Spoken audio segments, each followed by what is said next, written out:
warahmatullahi wabarakatuh. Selamat datang di podcast Liza. Terima kasih sudah mau mendengarkan podcast ini. Nah, di episode sebelumnya kita sudah bahas bagi yang sudah siap bagaimana. Kemudian di episode kali ini kita akan bahas bagi yang belum siap, apa yang harus dilakukan. Ketika hasrat terhalang syariat, cinta tak mampu melekat karena takut maksiat. Sholatlah, berbilang rakaat, atau puasalah selagi dapat. Saat syahwat mengajak maksiat, pikiran menjadi hitam pekat. Segera dekati pemilik rahmat, menuju agamanya kita harus merapat. Bila cinta nafsu membuat hati berkarat, segera bersimpuh memohon tobat. Tundukkan kepala dalam sholat, niscaya Allah pasti berikan ampunan syarat. Kala pacaran membuat birahi menggeliat, kesadaran dan iman perlahan minggat. Saatnya fisik dan jiwa diralat, kembali kepada Maha Kuat. Cinta memang sudah tersurat, namun memenuhinya dengan halal dan haram adalah suatu iradat. Pilihan bagi akal yang sehat. Cinta pun bisa tersirat melalui rasa hormat, menjaga amanat dengan tak biarkan setan melawat, walau hanya dengan berkirim surat. Menjadi muslim sejati adalah pilihan berat, menundukkan gairah dan cinta dalam mihrab taat, menghamba Allah dengan tekad bulat. Mudah-mudahan dengan itu Allah berkenan mengganjar kita dengan pahala berlipat bagi setiap yang soleh dan soleha. Kebanyakan pasti beralasan ini dan itu.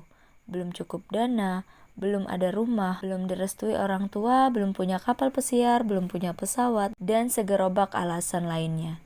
Bila belum siap, harusnya tahu batas kemampuan diri dan jangan dulu melakukan interaksi. Jangan memulai apa yang tidak bisa engkau selesaikan. Nikahi atau sudahi, halalkan atau tinggalkan. Alasan adalah bagian dari ketidaksiapan. Begitulah pacaran selalu menjadi jalan keluar bagi lelaki dan wanita yang tidak menginginkan konsekuensi. Menjadi jurusan limpahan lelaki dan wanita yang miskin komitmen. Karena pacaran tidak perlukan syarat, yang diperlukan hanya menikmati maksiat. Pacaran tidak perlu memperhatikan masa depan, cukup menikmatinya dengan menghilangkan akal pikiran. Alasannya penjajakan pranikah. Pertanyaannya kemudian, penjajakan apa? Wong nikah saja dia belum siap. Banyak alasannya, apa yang mau dijajaki? Tidak heran, akhirnya penjajakannya berganti jadi menjajaki hal-hal yang lain. Bila belum siap untuk menikah, jangan coba mengumbar cinta. Coba alihkan cinta ke jalan yang bermanfaat, lagi halal juga berpahala. Berjuang di jalan Islam misalnya, jadi pengemban dakwah Islam dan menyampaikan kebaikan-kebaikan dari Allah dan Rasul-Nya kepada seluruh manusia. Seru kan? Sebenarnya cinta itu hanya perasaan yang muncul karena terbiasa dan hilang pula karena terbiasa. Memang diperlukan waktu untuk menenangkan diri dan membiasakan hal-hal yang lainnya yang gak maksiat dan malah berpahala. Dalam hadis riwayat Al-Bukhari dan Muslim, dan barang siapa belum mampu, hendaklah ia saum atau puasa, karena saum itu dapat membentengi dirinya. Perbanyak saum dan mengingat Allah, mudah-mudahan hati kita diberikan ketenangan oleh Allah dan keistiqomahan untuk menjaga ketaatan sampai pada waktunya. Lisankan cinta dengan pernikahan atau berdoalah dalam diam. Berbicara tentang sayang, maka kita bicara masa depan. Apakah namanya sayang bila berdua justru langgengkan dosa? Mari bicara cinta artinya inginkan kebaikan. Apakah namanya cinta bila justru merusak kehormatan dirinya dan dirimu? Tiada cinta sebelum akad, tiada sayang sebelum nikah. Sebelum wali menyepakati, yang ada nekat dan salah.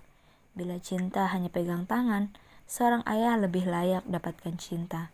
Bila sayang sebatas kata manis, ibumu lebih layak dapatkan sayang. Cinta itu berat, karena ia sepaket dengan tanggung jawab. Pacaran jauh dari tanggung jawab, yang ada lari dan tak bertanggung jawab. Sayang itu sulit, karena ia berjalan dengan komitmen. Pacaran bukan komitmen, karena pacaran diciptakan buat manusia yang miskin komitmen. Hindarkan dia dari maksiat yang hantarkan dia pada siksa neraka.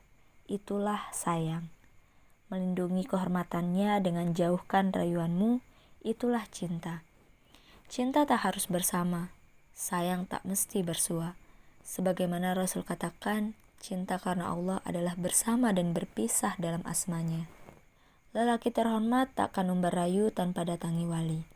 Perempuan mulia takkan sudi pasang badan untuk nikmat sesaat. Menanti berbuka puasa namun sambil bersama yang tak halal, bagaikan melubangi kendi air dari bawah, padahal sesak napas kumpulkan isinya. Engkau ucapkan cinta padahal itu dusta. Lisankan sayang padahal itu bohong. Sebelum akad terucap, tak ada jaminan dalam kata-kata. Kata-kata penuh alasan. Rangkaian kata bisa diuntai. Untaian alasan bisa dirangkai. Kebahagiaan berbuka puasa terasa betul jika saum jalan penuh hikmat. Sebagaimana kebahagiaan pernikahan terasa manis bila engkau tetap terhormat. Pahit itu tersisa terakhir, penyesalan selalu datang belakangan. Bila kita tak ingat dahaga lapar saat detik pertama berbuka, begitulah kita juga tak ingat beratnya jaga kehormatan saat pertama akad terucap. Jaga kehormatanmu lelaki, jaga kemuliaanmu wanita. Engkau akan syukuri itu saat akad nikah kelak, saat tangan menengadah dan lisan mengucap hamdalah. Semoga kita termasuk orang-orang yang menanti dalam taat. Wassalamualaikum warahmatullahi wabarakatuh.